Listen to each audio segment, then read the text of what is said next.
So finally, another common exercise to help strengthen your gluteus medius, I love this one because it's single leg, which is the challenge for running, is a hip hike.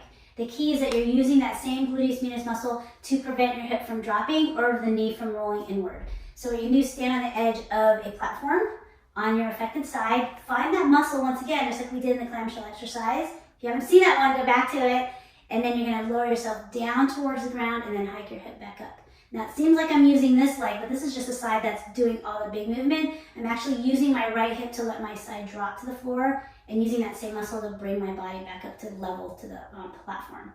So lower down and up. Some common things that you'll see are people will fall to the side, so it feels like I'm doing the exercise, but I'm just leaning over. They'll come down and they'll let their knee collapse inward. So everything is, even though I'm tilting to the side, everything's still pointing straight ahead. All right? So again, where you're feeling the muscle, what's the movement, and that balance on that same leg. All right, good luck with that. That one's a tough one, so give that one a try and give yourself a little bit of grace if you're struggling. Totally normal. So these 3 exercises are fantastic for dealing with IT band pain, whether you're overcoming it or strengthening the muscles that are affected. However, just doing them is not necessarily guarantee that you're going to feel better. And if you're really having a hard time and not sure if you're doing them correctly, that's where working with a healthcare professional, a physical therapist like myself, would be really beneficial. But the benefit of working with me is we're going to really start to target what's really the core issue beyond just the movement.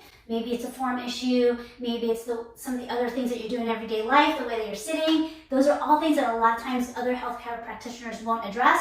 But I look at you from a head to toe and as a full person perspective and really work to get you back to running. And a lot of times it actually happens a lot more quickly because we really get to the core issue. And if you need any help, don't hesitate to reach out. Dr. Lynne Virant here at the Movement Clinic in Pensacola, Florida.